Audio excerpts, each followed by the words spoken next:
मतलब स्टूडेंट्स, इस पार्ट में हम लोग स्टार्टिंग करेंगे। फर्स्ट एक इंपॉर्टेंट मेथड है, इस मेथड का नाम है पैरेलैक्स मेथड। तो ये पैरेलैक्स मेथड क्या है समझाने के लिए एक छोटा सा कोशिश करूंगा मैं। ये मैंने यहाँ पे एक डॉट दिया, आपका जो पेन है इस पेन को इस डॉट के सामने लाओ, या आप मोबाइल से भी कर सकते हो। इस पेन को इस डॉट के सामने लाओ, इसके बाद लाने के बाद एक बार अपने लेफ्ट आई से देखो। जब लेफ्ट आई से देखोगे तो राइट आई बंद कर देना, और जब राइट आई से देखोगे तो लेफ्ट आई बंद कर देना। तो देख आप एक चीज नोटिस करोगे कि ये जो पेन और ये जो पॉइंट है ये दो डिफरेंट पोजीशन में लग रहा है। और ऐसा क्यों हो रहा है? ऐसा इसलिए हो रहा है क्योंकि हमारा दोनों आइज के बीच में एक डिस्टेंस है, दोनों आइज के बीच में एक डिस्टेंस है। तो इसको हम लोग ऐसे यूज कर सकते हैं। मान लो ये एक हाइट h है, यहाँ पे एक एंगल है और यहाँ पे दूसरा एंगल है θ1 θ2। मान लो ये डिस्टेंस जो है ये इतना दूर आने के बाद ये हमें नॉन डिस्टेंस है और हमें ये डिस्टेंस निकालना है। मान लो ये 10 मीटर है, ये डिस्टेंस निकालना है। तो ये क्लास 10 में तुम लोगों ने ट्रिग्नोमेट्री में आयरन डिस्टेंस का प्रॉब्लम किया था, ये आसानी से ये सॉल्व कर सकते हो। तो ये जो मेथड है पैरेलैक्स मेथड, इस मेथड से हम लोग क्या करते हैं, इस मेथड से हम लोग जो लार्ज डिस्टेंस है वो सब कैलकुलेट करते हैं। अब ये कैलकुलेट कैसे करते हैं? चलो मान लो ये एक पॉइंट है ए, ये एक पॉइंट है बी, ये डिस्टेंस है ए बी। मान लो ये आर्क है और यहां से एक एंगल सबटेंड कर रहा है, यहां से एक एंगल सबटेंड हो रहा है थीटा। ये जो थीटा है इसको हम लोग बोलते हैं पैरेलैक्स एंगल, इसको हम लोग बोलते हैं पैरेलैक्स एंगल। अब जो हमारा फॉर्मूला है जो हम लोग बचपन से पढ़ते आए, बचपन से क्लास 9 से जो पढ़ते आए कि अगर ये आर्क है तो मान लो ये एबीसी एक आर्क है तो theta equals to arc by radius.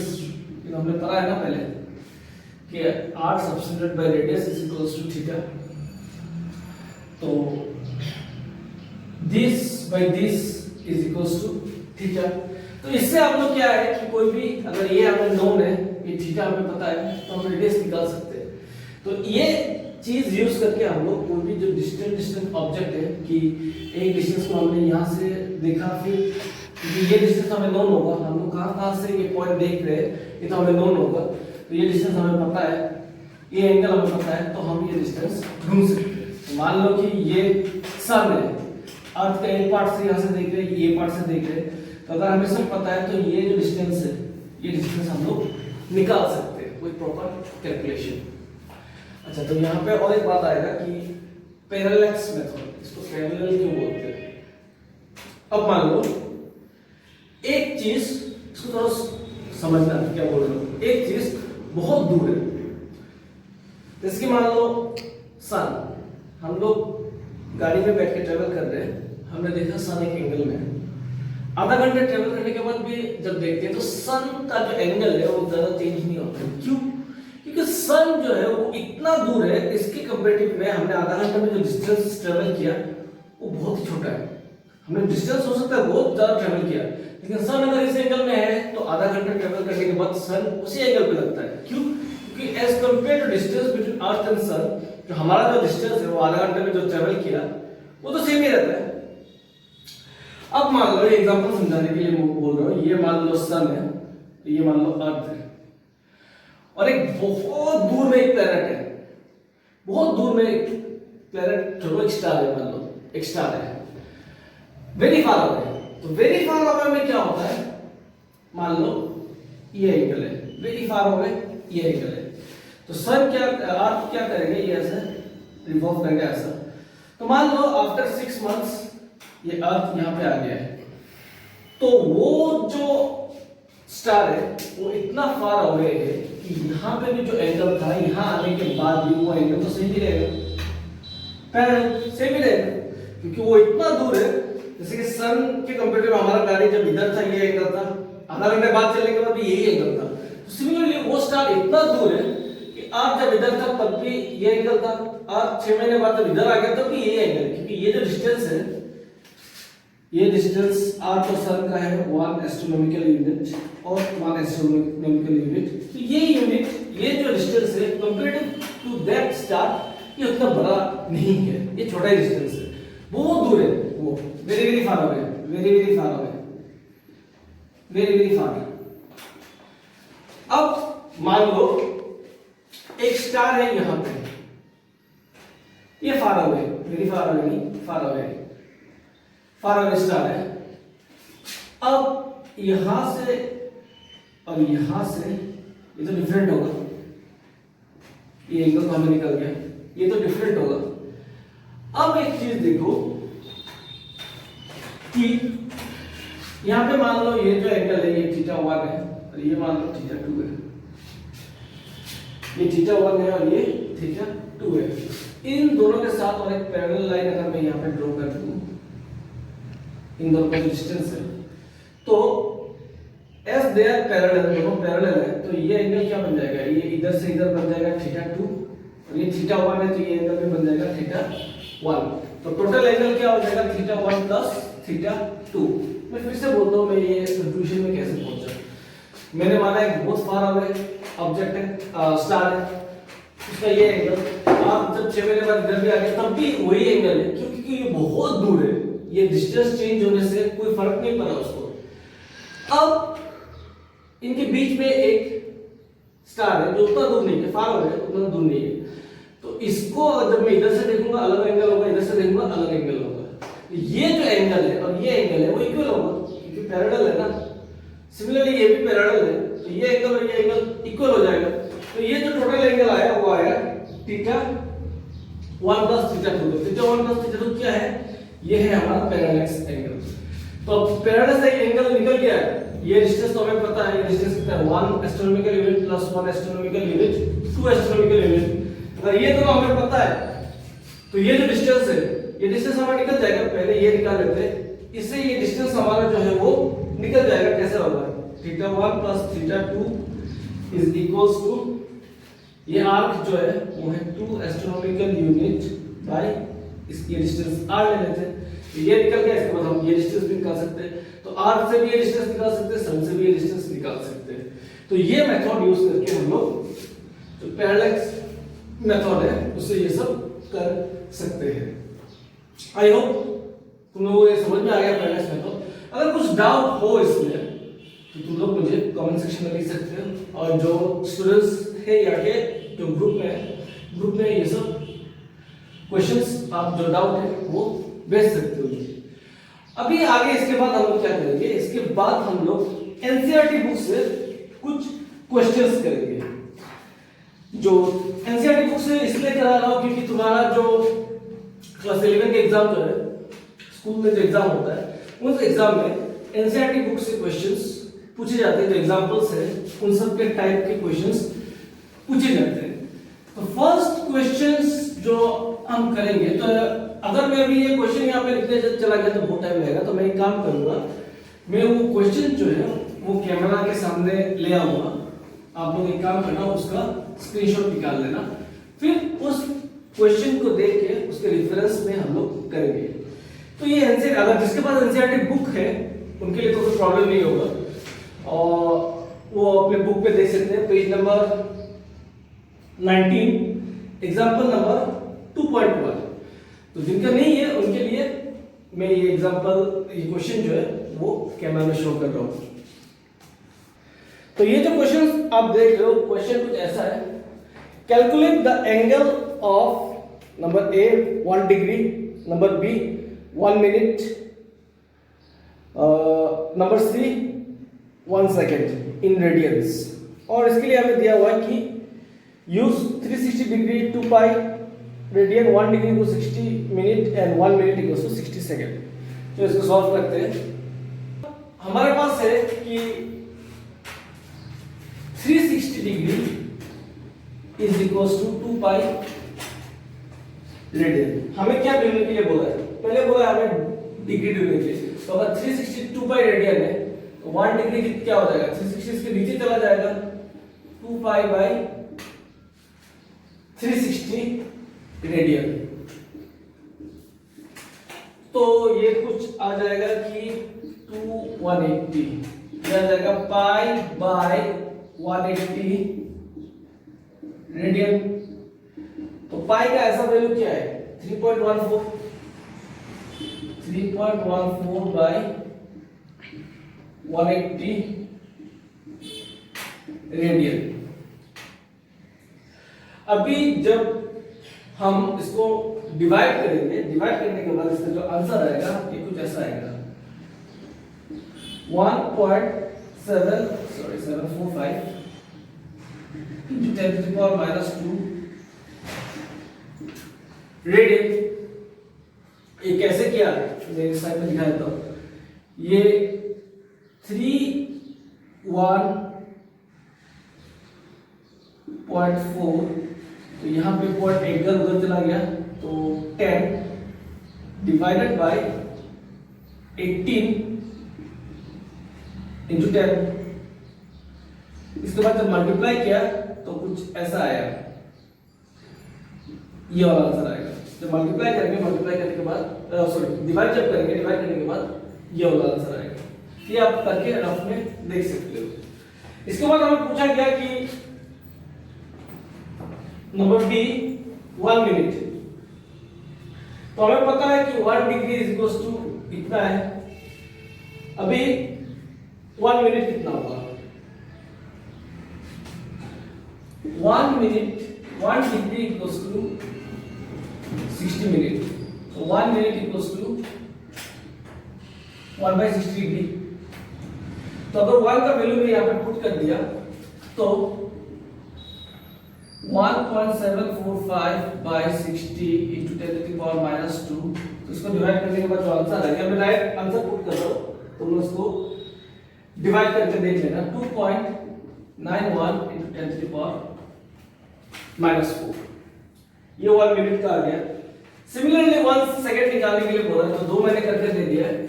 1 second जो है वो तुम लोग खुद से निकाल सकते हो। तो ये है क्वेश्चन नंबर एग्जांपल 2.1। तो ये तो बहुत ही ज्यादा इजी था, इसमें जस्ट कुछ नहीं करना है, जस्ट प्लस माइनस ही करना है। ओके, अभी आगे जो हम नेक्स्ट करेंगे वो होगा क्वेश्चन नंबर 2.2। इसका क्वेश्चन में मैं दिखा देता हूं। ओके, ये क्वेश्चन जो है, ये क्वेश्चन आप पहले गौर से देख लो कि a man wishes to estimate the distance of a nearby tower from him. He stands at a point A in front of the tower C and spot a very distant object O in line with AC. He then walks perpendicular to AC up to B, a distance of 100 meters, and looks at O and C again. Since O is very distant, the direction BO is practically the same as AO. But he finds the line of sight of C shifted from the original line of sight by an angle theta. Estimate the distance of the tower C from its original position. क्या बोला गया है कि a man wishes to estimate the distance of a nearby tower from him. He stands at a point A. यहां से वो move करता गया B तक, और उसने देखा क्या कि ये जो टावर है, इसका जो एंगल है ये शिफ्ट होके चेंज हुआ। अभी वो एक बहुत ही दूर ऑब्जेक्ट O को उसका रेफरेंस पॉइंट बना है। हमने पैरालैक्स मेथड में पहले जो पढ़ा था कि एक दूर का ऑब्जेक्ट जिसके कंपैरिजन में ये जो डिस्टेंस है ये मैटर नहीं करता, वो एंगल जो है वो सेम रहेगा। अब ये क्वेश्चन में हमें पूछा गया है कि calculate the length of the tower, ये निकालने के लिए बोला है। तो हमारे पास जब थीटा है और थीटा का वैल्यू भी दिया हुआ है, थीटा इक्वल्स टू 40 डिग्री, तो हमारे पास फॉर्मूला है कि tan theta is equals to AB by AC। और हमें निकालना है AC, टावर का हाइट निकालना है। तो tan 40 degree equals to AB by AC। तो अगर AC इधर ले गया और tan 40 इधर ले आया तो AC equals to AB by tan 40 degree. और क्वेश्चन में हमें AB दिया हुआ है, AB बोला गया कि 100 मीटर शिफ्ट किया इसने, तो 100 मीटर बाय tan 40 का जो वैल्यू है वो है 0.8391। अभी क्वेश्चन ये अराइज होता है कि सर tan 40 का वैल्यू हमें कैसे पता होगा। तो ऐसा जब क्वेश्चन देता है जैसे tan 40 tan 80, तो एग्जाम में जब ऐसा क्वेश्चन आता है तब tan 40 का वैल्यू तुम लोगों को दिया हुआ रहेगा, और अगर दिया हुआ नहीं रहेगा तो 100/tan 40 लिखने से वो आंसर भी करेक्ट ही होगा, लेकिन 99% ऑफ द टाइम tan 40 का वैल्यू दिया हुआ रहेगा। तो इसको डिवाइड करने के बाद इसका जो आंसर आएगा ये आएगा 119 मीटर। तो ऐसे पैरेलल मेथड से निकालते हैं, जो मेथड बहुत ही इजी है, थोड़ा ट्रिग्नोमेट्री लगता है, ये प्रोसेस बहुत ही ज्यादा इजी है। इसके बाद हम लोग करेंगे अभी एग्जांपल नंबर 2.3। ओके स्टूडेंट्स, जो नेक्स्ट क्वेश्चन है 2.3 वो है the moon is observe from two diametrically opposite point A and B on earth. तो diametrically opposite point A and B से मून को ऑब्जर्व किया जा रहा है। The angles obtained at the moon by the two direction of observation is 1 degree 54 minute. तो ये angle बना है। Given the diameter of the earth to be 1.276 into the power 7 meter, compute the distance of the moon from the earth. Okay, तो जैसा है कि ये अर्थ है, अर्थ के दो डायरेक्शन से जो मून दिखाई दे रहा है उसका एंगल कुछ दिया हुआ है हमें 1 डिग्री 54 मिनट, ये ए है ये बी है। तो हमें बोला गया है कि ये डिस्टेंस निकालना है मून से अर्थ का डिस्टेंस। ये बहुत ही इजी है, जो पहले हमने मेथड सीखा है वही यूज करके आ जाएगा। हमें थीटा दिया गया है कि 1 डिग्री 54 मिनट, तो 1 डिग्री तो 60 होता है, तो 60 प्लस 54 मिनट, तो ये हो जाएगा 114 मिनट।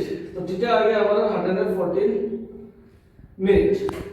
तो 114 मिनट्स को अगर रेडियन में कन्वर्ट करना है तो क्या करना है, 114 into 60। और जो पिछले क्वेश्चन में किया था कि एक सेकंड जो होता है वो कितना रेडियन होता है, एक सेकंड होता है 4.85। ये लास्ट क्वेश्चन में हमने निकाला था, एक सेकंड को रेडियन में कन्वर्ट जब किया था हमने 10⁻⁶ रेडियन। तो इसको कैलकुलेट करने से हमारा जो आंसर आएगा वो आएगा 3.32 into 10⁻⁻² रेडियन। मैं यहाँ पे लिख दे रहा हूँ, सिंस 1 सेकंड इक्वल्स टू, ये पुट किया 4.85 into 10⁻⁶ रेडियन, ये यहाँ पे लिख लेना। तो ये आ गया हमारा थीटा का वैल्यू। अभी जो डिस्टेंस है AB, AB दिया हुआ है हमें 1.276 into 10⁻⁷ मीटर। तो अभी पहले जो मैंने पैरेलल मेथड में आप लोगों को ऐसा आर्क बना के, रेडियस बना के, थीटा बना के जो फॉर्मूला दिया था वही फॉर्मूला हम लोग अप्लाई करेंगे। वो फॉर्मूला से हमें ये d निकालना है, तो d आ जाएगा d = b by थीटा। ये देखो ना ये क्या आता है, थीटा = b की जगह पे मैं ab लिखता हूं, सॉरी तुम्हारे बुक में ab को b पकड़ा हुआ है इसलिए मैंने b लिख दिया था। तो थीटा = क्या था, ab by d, ये डिस्टेंस को d पकड़ लिया तो d, तो इसी को मैंने ब्रेक किया, d = ab by थीटा। अभी कुछ नहीं करना है, बस वैल्यूज पुट करना है। 276 into 10⁻⁷ by थीटा को हमने कितना लाया, 3.32 into 10⁻⁻²। फिर इसको कैलकुलेट कर लेना।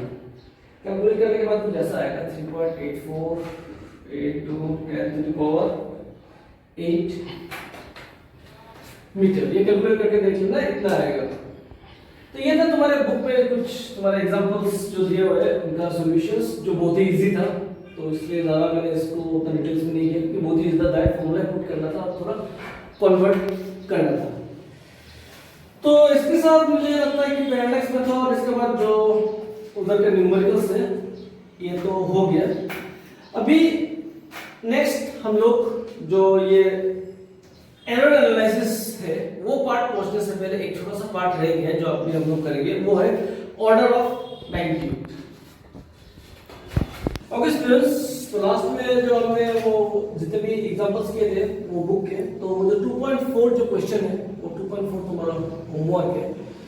तो इसके बाद अभी हम लोग करते हैं ये ऑर्डर ऑफ मैग्नीट्यूड। अब ये ऑर्डर ऑफ मैग्नीट्यूड है क्या, ऑर्डर ऑफ मैग्नीट्यूड जिसकी कोई नंबर है a into b to the power 10 form में, और ये a जो है ये a 1 से लेके 10 के बीच में कोई नंबर है, और b इज एनी पॉजिटिव और नेगेटिव एक्सपोनेंट। एक्सपोनेंट मतलब ये भी पॉजिटिव हो सकता है, नेगेटिव भी हो सकता है।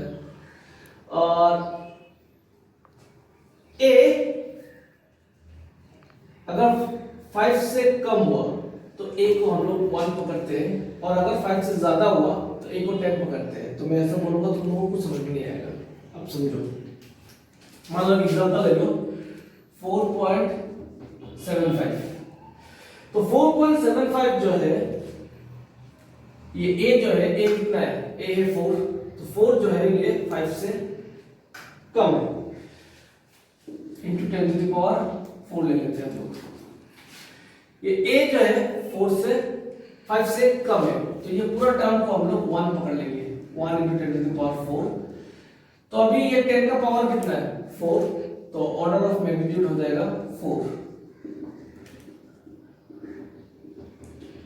यहाँ पे लिखा हुआ है कि जो पावर होगा, 10 का जो पावर होगा उसी को हम लोग बोलते हैं ऑर्डर ऑफ मैग्नीट्यूड। ये b ऑफ 10 जो है, तो b ऑफ 10 जो भी होगा वो पावर जो होगा उसको हम लोग बोलते हैं ऑर्डर ऑफ मैग्नीट्यूड।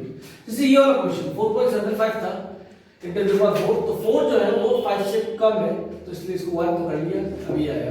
मान लो इसकी जगह पे अगर ऐसा होता 6.35 इंटू 10 टू द पावर 5, तो अब देखो ये जो नंबर 6 है, ये 6 जो है ये 5 से बड़ा है। अगर 5 से बड़ा है तो एक को क्या पकड़ेंगे हम लोग, 10 पकड़ेंगे। 10 इंटू ये तो ऐसे रहेगा 10 टू पावर 5, तो 10 इंटू 10 टू पावर 5 कितना हो जाएगा, 10 टू पावर। तो जैसे कि ये 6 है तो ये मोर देन 5 है, तो ये 10 पकड़ेंगे इसको हम लोग, क्योंकि मोर देन 5 हुआ तो एक को हम 10 पकड़ते हैं। तो 10 इंटू 10 टू पावर 5 हो जाएगा 10 टू पावर 6, तो ऑर्डर ऑफ मैग्नीट्यूड क्या हो जाएगा, ऑर्डर ऑफ मैग्नीट्यूड हो जाएगा 6। ऐसे अगर और एक क्वेश्चन आ जाए, जैसे कि कुछ पकड़ लेते हैं हम लोग 8, तो इसका ऑर्डर ऑफ मैग्नीट्यूड कितना होगा। इसका ऑर्डर ऑफ मैग्नीट्यूड मुझे लगता है कि अगर इसको ऐसे हम लोग पकड़े कि 0.8 इंटू 10, तो अगर ऐसे लिखे कि 0.8 इंटू 10 तो 1 है, तो ऑर्डर ऑफ मैग्नीट्यूड कितना जाएगा 1। सिमिलरली अगर हम लोग पकड़े 123, तो इसको अगर 123 को डायरेक्ट नहीं ले सकते, क्योंकि ये जो a है ये 1 से 10 के बीच में होना पड़ेगा, तो इसको पहले कन्वर्ट करना पड़ेगा। तो पॉइंट को इधर से इधर लाना पड़ेगा 1.23, तो 2 घर आगे आया तो ये हो जाएगा 10 स्क्वायर। तो यहाँ पे ऑर्डर ऑफ मैग्नीट्यूड क्या आएगा 2, क्योंकि ये जो 1 है ये 5 से छोटा है। सिमिलरली अगर कुछ ऐसा आ जाए, चलो 2 नंबर लेता हूँ, एक लेता हूँ 499 और एक लेता हूँ 501। तो 499 जो है उसको हम लोग लिखेंगे 4.99 into 10 to the power 2, इसका ऑर्डर ऑफ मैग्नीट्यूड आएगा 2। और 5.01 को लिखेंगे 501 को लिखेंगे 5.01 into 10 to the power 2। तो इधर देखो ये 5 से बड़ा है, 5.01 जो है ये 5 से बड़ा है, तो इसको हम लोग क्या लिखेंगे 10 into 10 स्क्वायर, तो ये हो जाएगा 10 क्यूब। तो ऑर्डर ऑफ मैग्नीट्यूड कितना हो गया इसका 3। ऐसे सिमिलरली अगर हम लोग पॉइंट पे कुछ नंबर ले लें, जैसे कि 0.345, तो इसको अगर हम लोग लिखेंगे तो ऐसे लिखेंगे, पॉइंट इस तरफ आएगा 3.45, तो पॉइंट अगर राइट साइड में शिफ्ट कर रहे हैं तो इनटू 10 टू द पावर -1 लिखना पड़ेगा, तो इसका ऑर्डर ऑफ मैग्नीट्यूड कितना आएगा -1। सिमिलरली अगर ऐसा कुछ हो गया कि 0.05 0.051, ये कितना होगा, पॉइंट 2 अगर आगे जाएगा तो 10 टू द पावर -2। अब देखो ये 5 से ज्यादा है, तो ये नंबर अगर 5 से ज्यादा है तो इसको हम लोग क्या पकड़ लेंगे, राउंड ऑफ 10। दिया था ना कि 5 से बड़ा है तो एक को हम लोग 10 पकड़ेंगे, 10 into 10 to the power -2, तो ये आ जाएगा 10 to the power 1 -2 -1। तो ऑर्डर ऑफ मैग्नीट्यूड कितना आ गया इसका -1। तो आई होप ना अभी तुम लोगों को ये ऑर्डर ऑफ मैग्नीट्यूड क्लियर हो गया होगा। तो इसी के साथ ये पार्ट खत्म कर रहा हूँ। इसके बाद नेक्स्ट जो पार्ट आएगा उसमें हम लोग एरर एनालिसिस करेंगे, फिर सिग्निफिकेंट फिगर, फिर डायमेंशनल एनालिसिस, पूरा डिटेल्स में ये करेंगे, जिसमें बोर्ड के रिलेटेड क्वेश्चंस, फिर एंडेबिलिटी और जेडब्ल्यू के रिलेटेड जो भी क्वेश्चंस है वो सब हम लोग सॉल्व करेंगे यहाँ पे।